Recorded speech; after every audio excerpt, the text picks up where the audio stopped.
There's a whole world of cinema waiting to be discovered. You just have to overcome that 1-inch barrier known as subtitles. Yes. That 1-inch barrier podcast. Nick Labarro. That's me. Kieran Griffiths. That's me. That's you. Josh Barry. That's you. That's me. We're back. We're back. We're back in attack. If you can't tell, it's been a while since we've done one of these. They won't be able to tell. No, they won't. Hopefully. Because we gave you a stream of content while Yeah. we were all away. This this won't be rusty at all. But it's nice to see you guys. It's been a while since we've seen each other. Yeah, well, it's been a while since almost I've 3 seen you. I saw you during the week for the first time in a little while, out on the town, coincidentally. Yes. So jolly, I thought I'd run into Santa Claus. On my best behaviour, as always. As always. But no. it's the first time we've actually caught up to do one of these in quite a while. You guys have been overseas. Yes. Yeah. Not watching any foreign cinema while I was overseas. So. Just embedding yourself in the culture, doing research for the show. Yeah. I went to Japan after the Seven Samurai recording. I was so inspired. I couldn't wait to become one of Josh, those. you've been everywhere. I have UK, Scotland, Italy, Albania. I'm excited. Film coming up on the show. Maybe. I was like, I'm excited to see what cinematic exports come out of it after the stories of Albania. I'm excited to see what's going on. But we are going to Europe today, though. We are going to Europe, a country that we haven't been to before. If you remember the last time we sort of announced what we'd be covering on the show, which was Josh's pick, you might be going, why are they not talking about Sisu?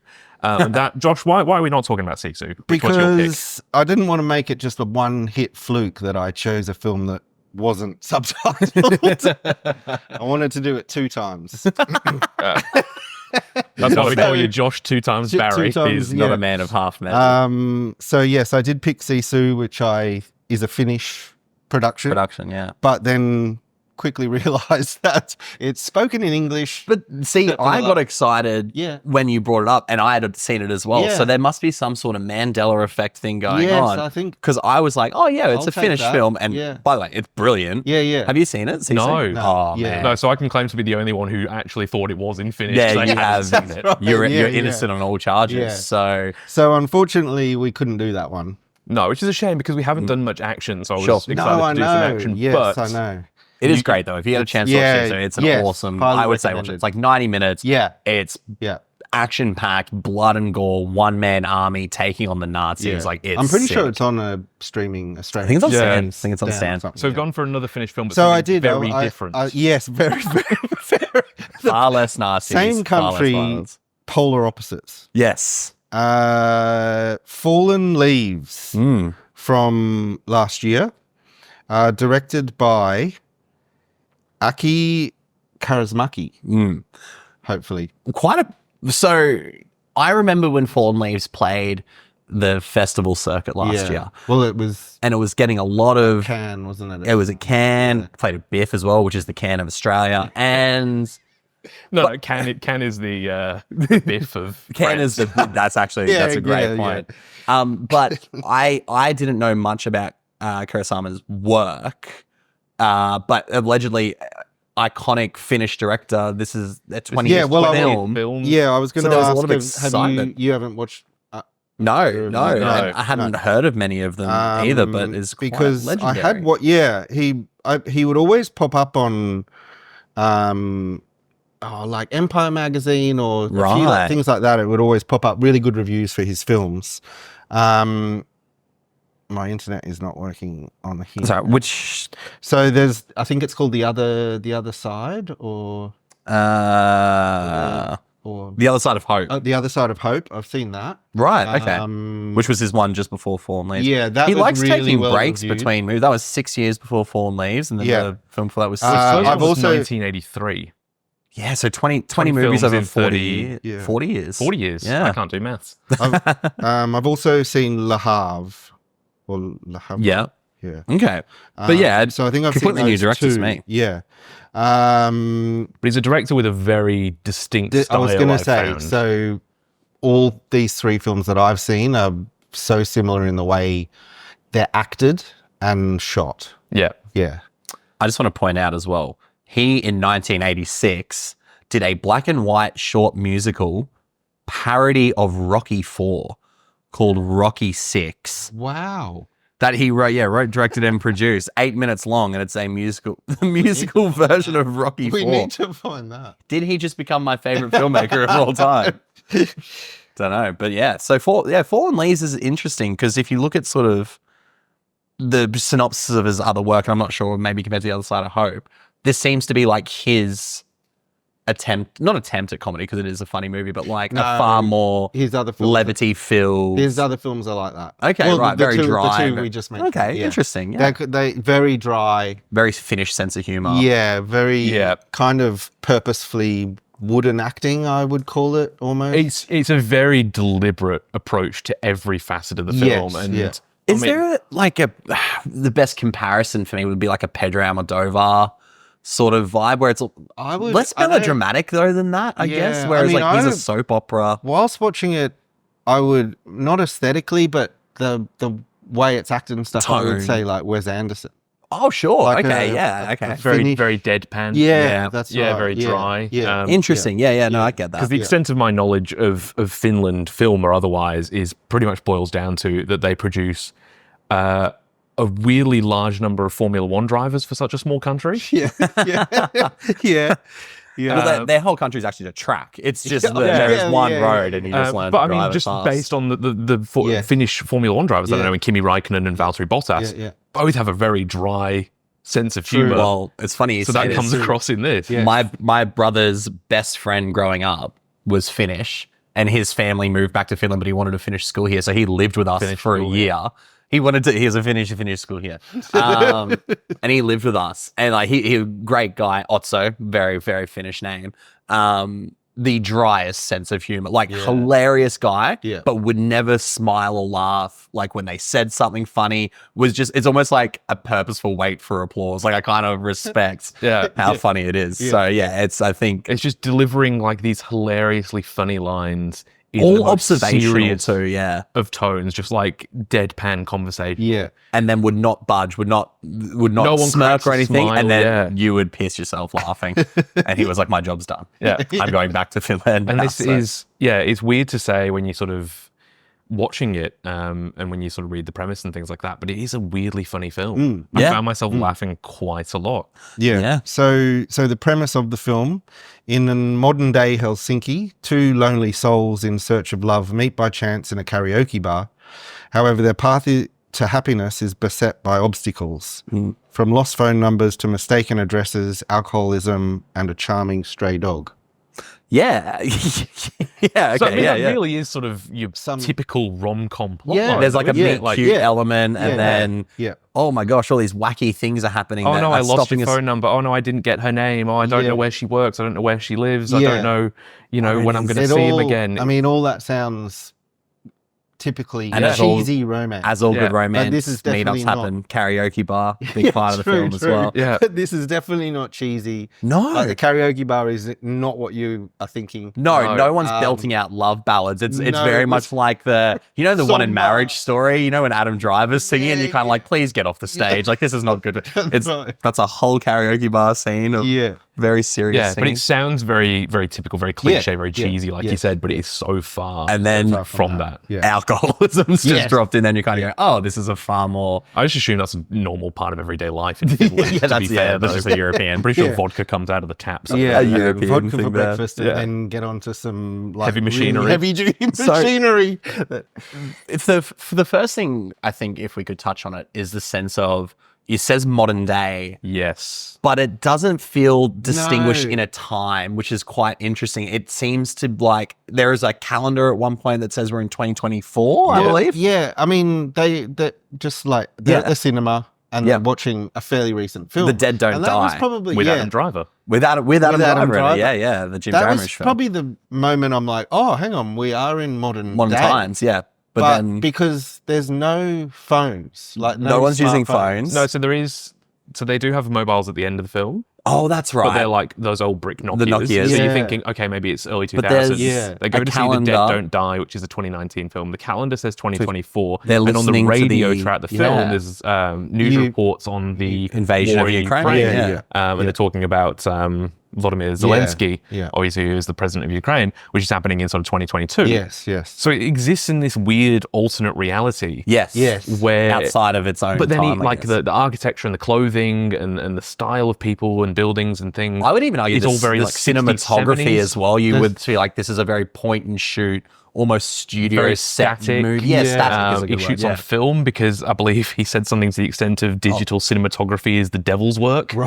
Right. They Which I just Finnish love. people love talking about the devil. Actually, let's bring me back to Otto. They love talking about the devil. That the worst swear word in Finnish. So sorry to our Finnish viewers. The equivalent to our C word is perkele, which just means Satan. It's the son of Right, Satan. okay, So if you go perkele, that is like saying the C word. So again, apologies. Might have to To our censor this. Finnish Can you just audience. big beep out for our Finnish. Finnish are so rude.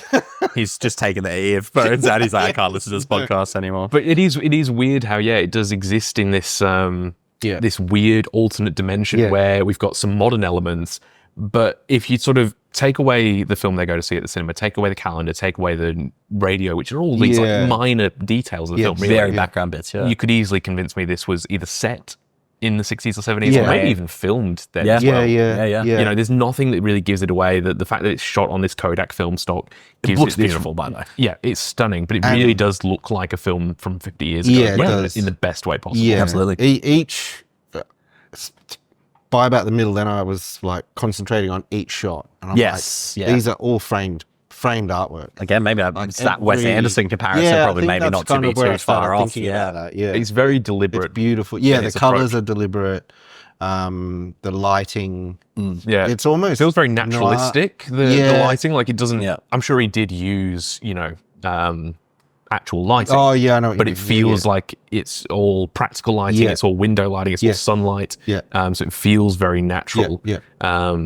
It really feels like you've just found this film from the 70s or the 80s. Yeah. And I think it does such a good job of establishing that. It's just kind of weird because it obviously isn't set there, but it's not set anywhere. That's right. Really. That's right. Yeah, Yeah. that's right. outside yeah. of itself. Yeah. But it's I think it's quite nice because it gives it almost like a timeless factor to it as well. You kind of are focused on the oddball elements of this meet cute rather than the fact that, like, even though it says in the synopsis a modern day romance, it just happens to be set in an undisclosed 2020s. This is kind of how I took it. Is rather I was sort of more swept up in their connection and the basically like slapstick style of things that happen, but like if slapstick comedy was emotional, you know what I mean? Like if verbal a slapstick. verbal slapstick, Yeah, this yeah. sort of But delivered, as we said, really Super deadpan. really deadpan. Yes. Like I don't think there's anyone at any point who actually sort of cracks a joke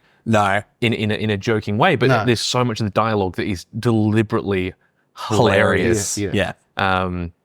It's a very funny film. And I mean, that's a credit to the two leads as well, who are absolutely fantastic in the film. I mean, it's a pretty small cast, really. You've got the two main actors, the male lead and the female lead, and then you've got it sort of, they each kind of have a friend. Yeah. Who's sort of the two supporting characters. Yeah. Who are the friends are the supporting characters who are the karaoke hounds. If they didn't have such a love for karaoke, Ansa and Halapa would never have met. That's true, yeah. What's the song he sings? I was just like, oh my God.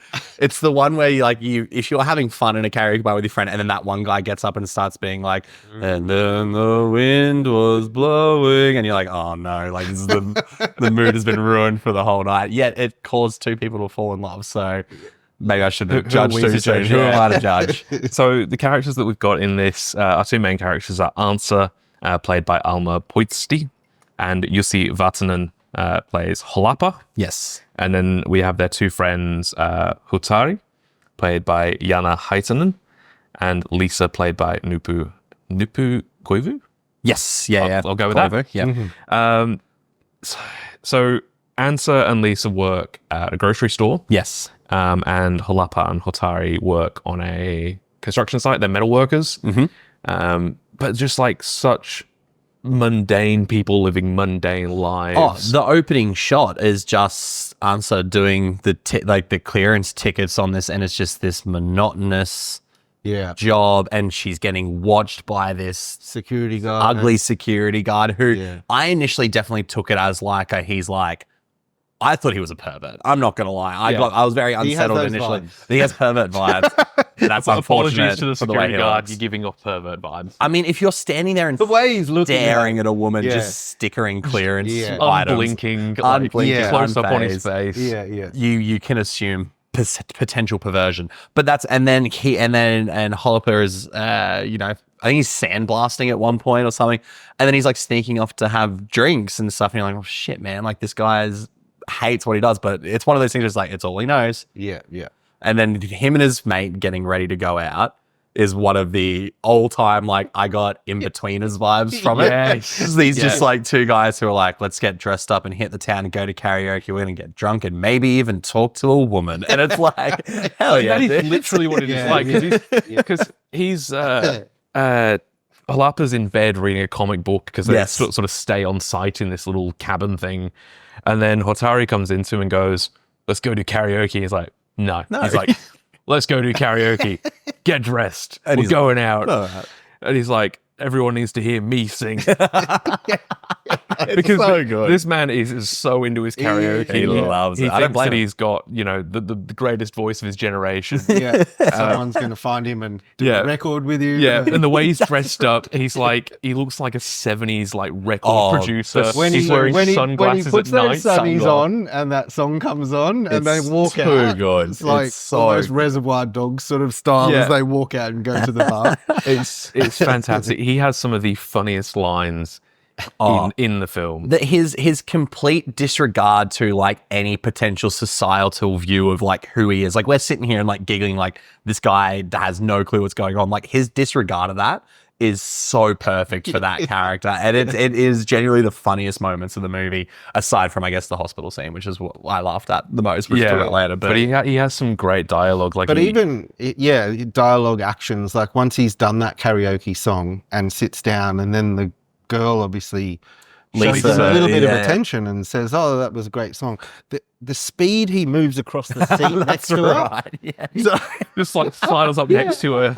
How you doing? Sorry, Halapa, you're on your own. So I know I pulled you out here, but that's right. He dogs the boys Post immediately. Yeah, that's literally his and then mentality. like 30 seconds into the conversation, she's like, "Wow, you look really good for someone so old." Yeah, that's right. And it's just like one of those like top 10 anime betrayals. Like you can just see his heart breaking. He deflates. Yeah, that's gold. That's too funny. But as we keep saying, all of this is delivered with just the most deadpan delivery. Everything is so sincere and serious and just back and forth. Like there's no pauses. It's just like bang, it's bang, like bang. It's almost like when people say you eat food for fuel, like you just go for the blandest things possible to energize your body. This is just speaking for the sake of getting a point. Do you remember The Invention of Lying, the Ricky Gervais movie? Yeah. That's how I was just like, people are just like, I have no filter.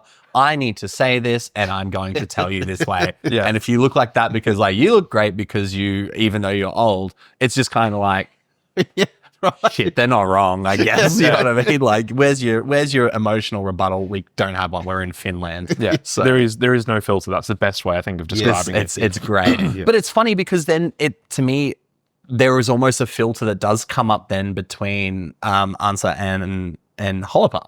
It seems like there's something that actually doesn't, and aside from like the comedic elements of that pull them apart a little bit, that to me was the first time where it feels like there was like some sort of emotional spark. Yes. In the sense of like, oh, they're actually restricting themselves from being together. Like there was a nervousness. There was, and I kind of liked that. It was the first sort of like genuine charm that the film really had. Yeah, I think outside of the in that comedy. scene you definitely got a good sort of in-depth of each of those characters. They were both obviously shy, sort of unsure of their place in the world. And it's cute, right? It's really cute to watch. Yeah. And they play it so well. They are fantastic. I think Holliper has probably a little bit more to do as a character and with his arc. I think when you introduce that idea of the alcoholism, it probably adds a bit more substance. It's not that Ansa doesn't have any substance, but you know, she's let go from her job because the pervert security guard accuses her of stealing food. That was on clearance. And then the scene with the boss, I love the way that is shot. That back and forth, like close-up shot of him. And he just, they nailed the casting of this because they did. Yeah. Again, not to offend anyone who looks like Weeby with glasses, but like this guy is like that guy who, you know, the kid from the Polar Express on the train. It's him. And it's just like every time you open your mouth, like I kind of want to hit you. Please stop talking to Ansel like this. Like, but it's perfect because you feel for her in that regard. You know what I mean? Like he is the adult version of the kid who reminds the teacher that you've got homework. Yeah, exactly. Exactly. And he's like thanking the security guard for bringing it up. And it's like, dude, you just got, and I love that Ansel bites back and she's like, yeah, well, guess what? I didn't want to work here anyway. And then her two friends are like, have fun filling these shits. And they all just like walk out. It's too good. So, but I think the casting is perfect for this because the deadpan delivery is great, but I genuinely feel like there was a lovely connection between Ansel and Hopper, and it's good. Yeah, there's it moves very quickly as well once they sort of meet. So they meet briefly at the karaoke bar, and then after she's fired from her job at the supermarket, Ansel gets a job at a bar. Yes, and then on her second day of work, she arrives at work to find that the manager, who seems like a pretty seedy character. There's some other activities happening at this bar. Yeah, she sees him getting put into the back of a police car for what is implied, you know, buying and selling drugs out of the back of the restaurant. Yes. Which again, I know we've referenced him already. Very Wes Anderson. Yep. Yes. Like I can imagine that scene in a Wes Anderson film, especially because he's like, you know, take the week off, take 2 weeks, fully paid, and then off screen we hear him running away, shouting, you know, you'll never take me alive, while she's just standing there, sort of watching. He's like, what do I do now? Deadpan. And then Jalapa comes along and is like, the bar's closed. I was gonna, you know, have a drink. I would love a small beer right now. Yes, that's it. That's a small beer right now. And then he's just like, go to a cafe. Do you want to go and get a coffee? And then it's like, do you want to go see a movie? And then I do love the bit in the cafe where they're having the coffee and she's just kind of in this mentality of like, I don't have a job, I don't have money, and she's kind of relaying that, and he's like, would you like a pastry then? Like, are you going to eat? Yeah. And she just like gets up immediately and goes like, I just think it's like these little things like that are great. Yeah. But then within like 24 hours of that, he's talking to Hotari being like, I nearly married this woman the other night. I mean, is this what middle-aged romance is like? Wouldn't want to, if your first date is coffee, pastry, and then immediately going to see a film, I mean, that's marriage material for most cinephiles out there. So I think the way he looks at her in that film and realizes, she's liking this zombie film. Yes. That's when I mean, that could have been a red flag. The Dead Don't Die wasn't great. That could have been a red flag. So everyone coming out of that cinema was like, that was a great film. Well, that's the really funny part is that these two old men walk out of the film and they've watched you said Jim Jarmusch. Yes, the Dead Don't Die. Yeah. And these two old guys are like comparing it to these like classic directors. Being like, it was giving Truffaut. It was giving, you know, Fellini. And then Alma and Jalapa walk out and she just goes, there's no way those cops could have dealt with all those zombies. That's it. There's too many of them.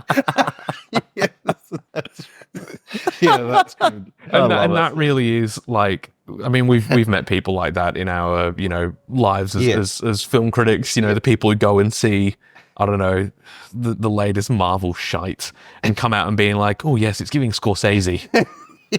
Fucking hell. But it's like, no, it's just a superhero movie. It's just a zombie movie.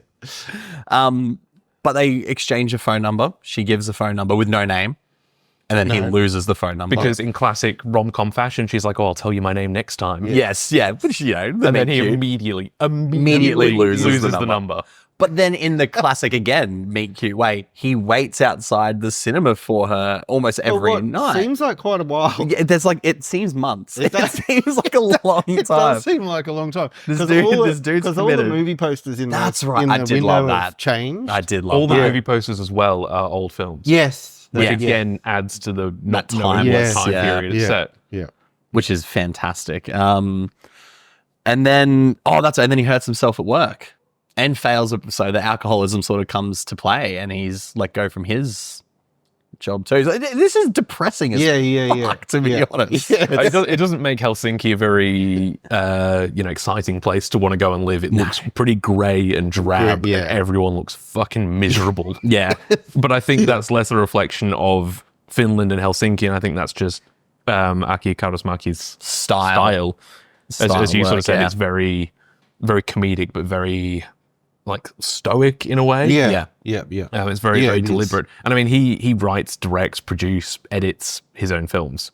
He's finished Sean Baker. Like he does everything himself. And I think when you have that level of auteur, you know, you've got this complete creative and artistic control over a film. It is exactly what you want it to be. 100%. Yeah. And you can include whatever themes, whatever messages you want in there. And I think the fact that throughout the entire film we have these radio, because no one owns a television. No, apparently they're all listening to. So they all listen to the radio. Like old school radios, aren't they? Yeah, like the old tube radios. Yep. But they constantly have these reports playing, and the only thing that's on the news is the war in Ukraine. Yes. Which, I mean, makes sense with proximity. Yeah. Right? But I think there's a deliberate choice to make it about that. And I think for me, that was sort of showing that this terrible thing is happening not too far away. Yeah. But your mundane day-to-day life just keeps happening. You go to your shitty job at the supermarket, you drink during the day because you're miserable, you go to the karaoke bar with your weird friend so he can belt out, you know, you watch the Dead whatever Don't the Die. hell that was. But it's so out of your control, right? Like we hear and see all these terrible things that are happening around the world, and I feel the exact same way. All you can do, and all you can do is shrug and go, well, that's shit. Yeah. But I'm going to work on Monday. I've got bills to pay. Which is probably why their connection feels like so much in the film. It is this like huge spark that does happen. And any other director might have fallen into tropes and conventions of like, and then all of a sudden like Helsinki looks beautiful and there's color everywhere. You know what I mean? Like, but it's like the Wizard of Oz where everything just literally like we go into a Technicolor world, but Kaurismäki kind of then just goes, no, but life goes on. And like this will be a beautiful blip in their life. Not to say for whatever happens towards the end of the film, but you know, like this will be their moment of color in this drab existence. But that still continues. It's like not denying the fact that the world does just go on despite meeting the love of your life in a karaoke bar and she likes The Dead Don't Die. You know what I mean? Like, so it's nice. I think it's a movie that's equally filled with hope and quite, you know, deadpan realism, I guess. Like it doesn't die away. That's right, exactly. Even though it is really heightened and almost quite surreal at points, it does feel like a very like down to earth, relatable sort of rom-com. Because like their romance feels quite genuine, and like I said, those feelings of like being trapped in this cycle of life is just happening to you, and there's nothing you can do about it. It's just every day is the same old shit while terrible things are happening in the world.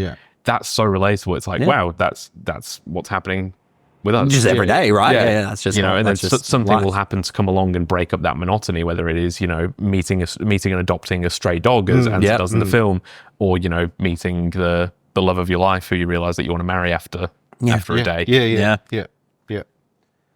I mean, Short film. Only 81 minutes. 81 minutes. I think Shortest film we've done on the show? potentially, It'll be very No, close. Mandibles was, I think Mandibles like you're 70 right, something you're minutes. right. Remember that? I'm banned from picking films. But short. Short, I think credits were rolling at like 77 minutes. Yeah. But the All perfect length for what it needed to be. Yes. Yeah. Didn't know, need to be there's- extended out. Yeah. There's, you know, things to be said for films that end before you want them to, and films that drag on for longer than they should, which is probably a lot more common. But it's nice to have an 80-minute film where it goes, yep, we've told the story we want to tell in 80 minutes, and it does that really effectively. You know, I don't want to get too much into the second half of the film and how Ansa and Halapa's relationship develops, Progresses, because I think that's a really nice thing to watch, and I want people to still be able to go and watch the film and enjoy it and experience it with fresh eyes. But one thing I do want to talk about, just because it is, and Nick brought it up earlier, one of my absolute favorite scenes of the film is, for some reason, Halapa ends up in hospital. Yes. And Ansa finds this out from Hotari, From the friend, from Halapa's friend, and so she goes to visit him in the hospital because he tells what hospital he's in, and she goes to the hospital and she says, "I believe you've got a patient here named Halapa." She says, "Oh, what's his first name?" I don't know. Are you family? Yes, I'm his sister. in spirit. Yeah. The in spirit bit is where I lost it. I was like, that is hilarious. But again, just so deadpan, not played for laughs, but but be comedic. And then it's funnier because then she's let in. Yes. They're like, oh, okay, well, yeah, you can go visit him just then. rocks up to hospital being like, do you have a guy by this last name? Who are you, his sister? Do you know his first name? No. Come with me. And He's it's in great. room 13. I think a lot of those things is like, while the dialogue itself isn't necessarily played for laughs, it all comes down to the beats. The gaps between the pause between sister and in spirit is enough time to be like, oh, you gauge as the audience going, she hasn't finished this sentence. So you're anticipating like, what the fuck is she going to say? And then she goes in spirit. And you're like, I did not expect that. That's hilarious. But you even know the what I mean? scene Like, prior to that, when Hotari is talking to Ansa and telling her that Halapa's in hospital, she's like, okay, thanks, I'm going to go and see him. They're like, no, wait. He's in hospital. He can wait 5 minutes. He can wait. People in coma can wait. Yeah. That's gold.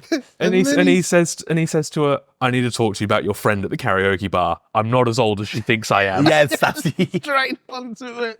I'm actually very youthful. Man's got the priorities. Hey, I get it. And she's just like, here's a number, call her. I don't want any part of this. Stop singing. I'll give you whatever you want. Just stop singing. But it is, it's one of the funniest films I've seen that I wasn't expecting to be funny. Sure. Yeah. You know, it's not the funniest film I've ever seen. No. But the film that I've gone into not expecting it to be funny, but it was actually very, very funny. And I think, Wes Anderson is a great comparison someone that a lot of people would have seen. Yes, that's right. I think if you want Wes Anderson with a more sort of grounded European sort of very stoic deadpan style. Yeah. I think that's probably the best selling point that you can have for it. Yeah. Absolutely. Yeah. Should we do star ratings around the board? Unless there's anything else we want to bring up. Favorite performance? Oh yes. I mean, Hotari is just hilarious. Yeah. He is fantastic. He is very, very good. I think just based on character wise, I think there was more that I was following with Halapa. I guess I think there's just a bit more weight to that character, and like I said earlier, it's not taking anything from Ansa's character. He definitely has more of an arc. He has more of an arc, for sure. And I think that's easier to see more in the performance. So I'd definitely say Halapa's probably my favorite character, favorite performance in the film.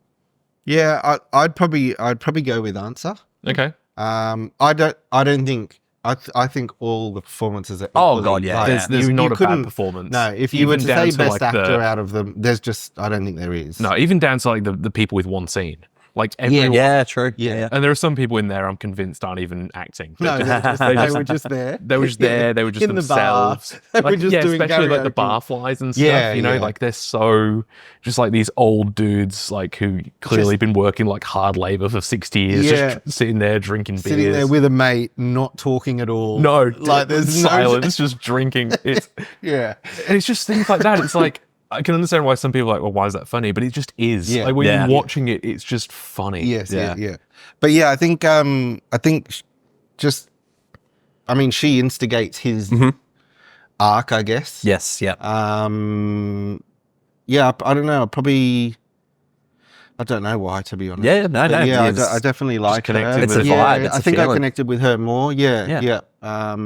Yeah. And you'd seen this one before, haven't you? I had seen it before, So how did you find it second time versus first time? Similar. Yeah, Really similar. Nothing real.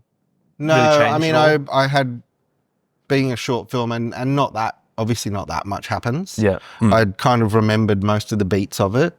No, I don't, same as the first, my rating would be the same as the first time I watched Yeah, okay. Yeah. Yeah. One of the things I did find really funny as well is that there is a scene probably halfway, 2/3 of the way through the film where Halapa is drinking by himself at a bar, as he often does throughout this film. Yeah. But he's having some thoughts about, his relationship with alcohol. And there is a band playing at the bar, and it's these two women in their maybe late teens, early 20s. Yeah, yeah. Yes. Dressed in bathrobes. One of them is wearing sunglasses inside at night, playing and standing straight upright playing their instruments. It's this really a deadpan performance. of this weird song with these cringy lyrics, but this great beat. That's a real band. Oh, Yeah, that's cool. Wow, That is cool. a real band. Cool. Mastitsot. They're like Finnish girl group consisting of two sisters. The band's trademarks include a laconic and serious-looking performance style. Gold. But it just fits so well. it works in this film, world. it does. Works in this world. which I really love. And then the other thing I wanted to talk about, and I said this to my partner when we were watching it, and I don't know if this was just me, Finnish sounds a lot like Japanese. Oh, Interesting. And I've no idea why. But I Googled, why does Finnish sound like? And Google auto-completed Japanese. Interesting. So I'm guessing I'm not the Maybe only person. not the other that's- person. Yeah. yeah. But there was a Okay. lot of halapa, especially in the way that he spoke and pronounced words, that it sounded kind of like Japanese. So I don't know if there's a linguistic reason behind there, like, the use of consonants and vowel sounds and things like that. Ask your Finnish friend. Root. Right. Yeah. Pop This it is in the the comments. this is the Root. deep Pop it in the dive comments. shit you get on this show. He'll This be is the like, it doesn't sound like educational- Japanese at all. No. Yeah. That's right. But to my ear, some of the dialect just Interesting. sounded quite like Japanese, Ah. which is weird for two countries that are obviously very far apart. Yeah, and very different consonants, right? Yeah. Yeah. But just listening to it, I was like, that sounds kind of like that. And aside from Sisu, was there any other Finnish films that you had seen or that you felt like sort of apart from his other Yeah, work apart as from well? his other couple. Oh gosh, I'm not sure. Yeah, I was like, because I don't think so. Like, in all honesty, my knowledge of Finnish film and TV was growing up watching the Dudesons, and that's it. Who are the Finnish version of Jackass? And that's where I got that sort of like. It seems like a very fun-loving, like very comedic-centric sort of country, but that's obviously just based on the fact that these guys are just Yeah. This was we saw Jackass. compartment number. compartment number 6. That was, that was a great. Okay, and you know what? Another fantastic like love story on a Yeah. I haven't yeah. seen that, but it's been on my Oh, list. yeah, 'cause And that guy who's in that is in Honora. Yuri. Yeah. Okay. Fuck, what's his name? He's the henchman in Honora, isn't Yes, yeah. Yeah, He's brilliant. he? Off topic, but I fucking love Loved Honora, yeah. Honora's fantastic. yeah, I He's mean, compartment number 6. Definitely highly recommend that. Yeah. Yes, That- would- that's yeah, a- So that's a that's great finished film. But as well. that's Saying a very Finnish. similar sort of thing in the sense of like it's less deadpan, it's far more dramatic, Yeah. I would say. Yeah. But it's that same sort of instance of the longing for romance when two people who feel like they are the loneliest people in the world get a chance to, to meet up. I think the deadpan delivery of it is definitely more of a Kaurismäki thing than a Finnish thing. Sure. But like I said, and I know this feels like I'm sort of just reaching because it's only my only kind of knowledge of Finland, but I don't know how much you watch a bit of F1, Josh. Yeah, So you would know like Kimi Räikkönen. Yeah. And his sense of humor. Yeah, and Bottas. And Bottas Yeah. as well. Like Räikkönen was just so deadpan, like in the press conferences and stuff that the drivers had to do. Yeah. He just hated them. So he just would answer everything with like one word answers, deadpan. Love it.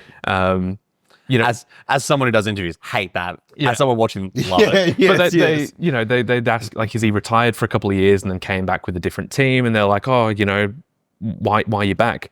Got bored. Do you care if you win? No, this is just a hobby. Yeah.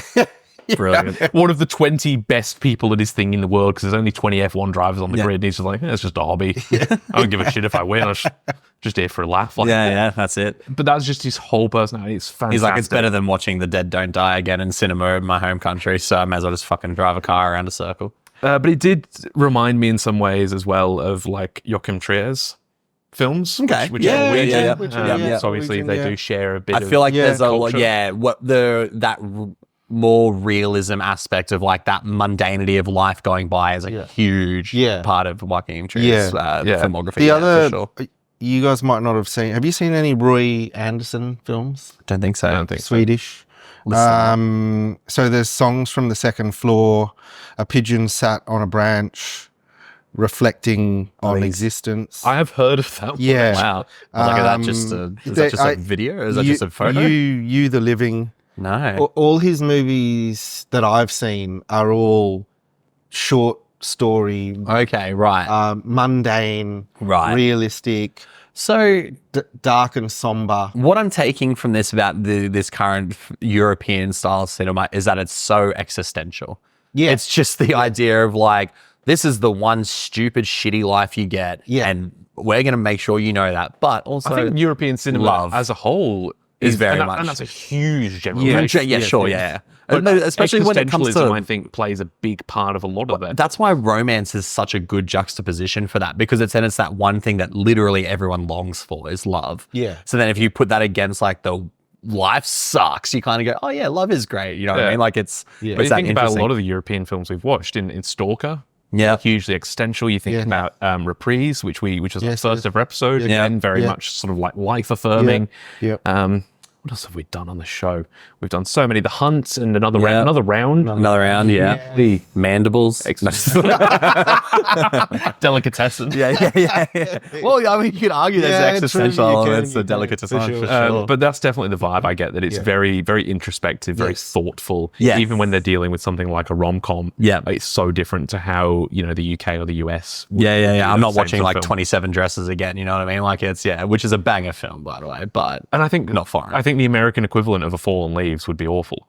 Oh God, yeah, it would just be absolute standard, because it'd be insincere. It'd be super insincere. Yeah. That's why it's highlighting the best parts of, or what we desire to be the best parts of love, but not the actual connection of it. God, I'm just imagining a US remake, and it's like Will Ferrell as Jalapa and John C. Reilly as Hutari. Oh shit! Now you're actually selling it to me. that would actually be great, to be honest with you. As long as there's a scene where one of them puts their nuts on a drum set, I think it would be a 10-star movie. I think that's a contractual obligation for the two of those two to show up on a film. Star ratings. Josh, you've seen it before, so you said it hadn't changed. What's it not changed from for you? 4 stars. 4 stars? Yeah, 4 stars. Yeah. I get that. Yeah. Out of the 3 films I've seen, this is definitely my favorite of his. Okay. Oh wow. I don't know if it's because of that deadpan wooden acting. I think it could be confronting to someone. Sure. Just initially going in. So maybe I've kind of started to get used to that. Yeah, right. Yeah. It does feel wooden, the acting. So I think if you don't vibe with it, you're gonna have a bad time. Yes. Yeah. But yeah, I'll give it 4 stars. Okay. Yeah. I'm a 3.5. Yeah. So not too far behind, but it's the exact same thing where it's like, I didn't sit back and go like, this is going to become one of my favorite movies of all time. But I feel like I respect and appreciate a lot of what it did. I like that juxtaposition of like the longing for love and how good that can make you feel, but then the realism of having to be an alcoholic sandblaster, I guess. Yeah. But for me, a lot of it was sandblaster sounds like a slur. It does.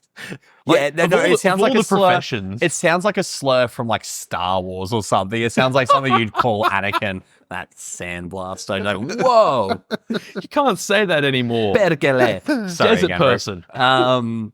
But for me, a lot of it was the performances. I think the performances is something that was like the dedication to the deadpan and how it comes across is helpful. But it is confrontational. It's harder to be as emotionally swept up. But I think when you take a step back from it and look at it as a whole, you kind of go, oh no, I see what it did there. It hasn't necessarily made me curious to actively and urgently find more of his films. But if they popped up, I'd be like, The Other Side of Hope deals with immigration. Interesting. Okay, yeah. I did read he's a very politically inclined person. So a lot of his films focus on like the working class, and how they're sort of treated and perceived. Very political director, but he's very pro-immorration. Yes, we should clarify this isn't anti-immigration. No, not at all. He's very pro-immigration and sort of talked about how he said he had a lot of respect for Angela Merkel, the former German chancellor, because he saed that she was the only person. She's the one who danced across the stage, right? That one time. No, that's wasn't she? Didn't she dance across the stage? That was. Am I getting my white women mixed up? Oh no! Didn't Theresa May do that when she was prime minister for about 5 minutes? Theresa May, that's right. Sorry. I think she excuse may have my white racism. No, I think she may have Merkel did dance on stage. I think so. I think she did something on stage. It might have even been around the same time. It's just a thing with world leaders. Could be making this up, but maybe I'm Mandela myself. Yeah, that's it. Yeah. These ones. Oh God bless your America. Star rating, I'm gonna go with 4. Yeah, all right. Wow. Yeah. I really enjoyed it a lot more than I sort of thought. Not that I thought I wouldn't enjoy it, but I was like, oh, this is a bit weird. Like the acting was very deadpan, very wooden. but I think I embraced it, and it got some serious laughs out of me. Yeah. You know, like we talked about the scene at the hospital, the scene before that. Yeah. There's a scene where Ansa goes to an internet cafe. Oh, yes. And by yes, internet cafe, great. I mean it's a cafe where the owner has a laptop you can Which is borrow. brilliant. Yeah, that was fantastic. Yeah, I did love that. And it got some real Actually, that's proper a really laughs out good of me. scene. It is a great scene. That's a Yeah. good scene. And yeah, the karaoke scene is hilarious. Like you said, the way he sort of like slides up to Lisa when she shows some interest in him. Yeah. It's the physical comedy as well as the dialogue is really good. So yeah, 4 stars for me, and I am excited to find more of Aki Kaurismäki's films. Big recommendation all around. Like I absolutely would absolutely check it out, especially if you haven't seen much Finnish cinema. I think it would be a very fun entry point. Like we said, if you like the comedic style, I think of Wes Anderson, but maybe want like that more European flavor. Yeah, definitely check it out, because there is, I think of scenes like in the Grand Budapest. That was my biggest, when we brought up Wes Anderson, I was immediately thinking Grand Budapest Hotel. But the scene where they, I think it's at the reading of the will. Yes. And they just all start punching each other in the face. Yeah. Or the scene where Edward Norton confronts Ray Fiennes. He goes, "She's dead, and you think I've killed her." Yeah. And then he just runs away. He runs off. Yeah. That kind of comedy is very, very similar. Love Grand Budapest. Josh, your pick. So do you want to try and give this one an elevator pitch to finish up? Oh, wow. Ding. Hey, Going in the elevator, man. floor 5. Penthouse, please.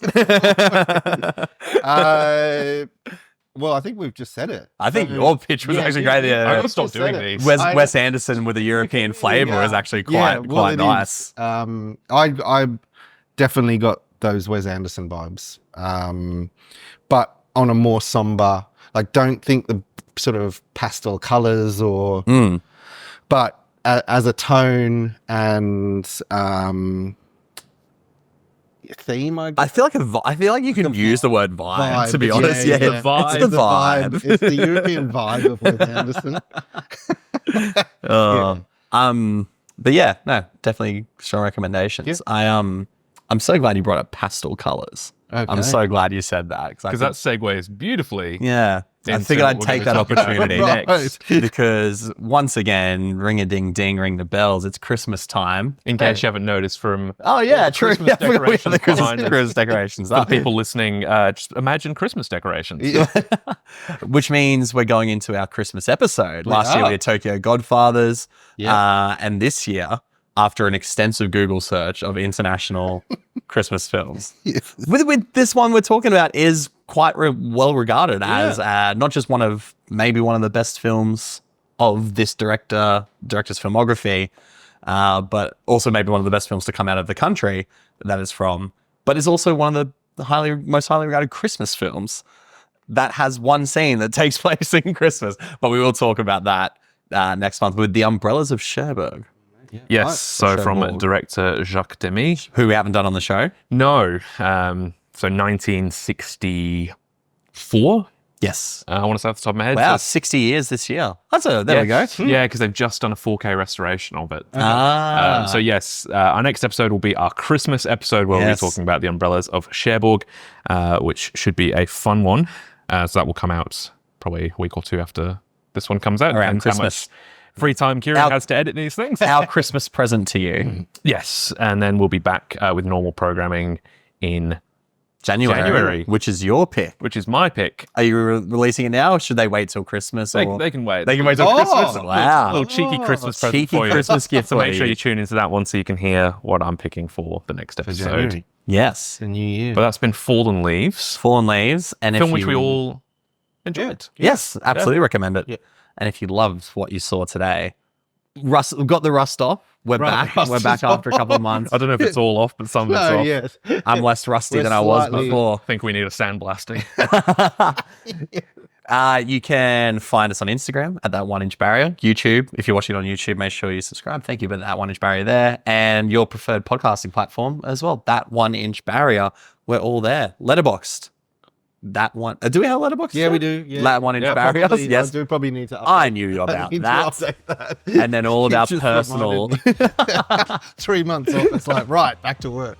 all of our personal socials and Letterboxd will be in descriptions and whatnot. You can find us there. But until Christmas, Yeah, see you in a couple of weeks. thanks for watching. Merry Christmas or something. Or something.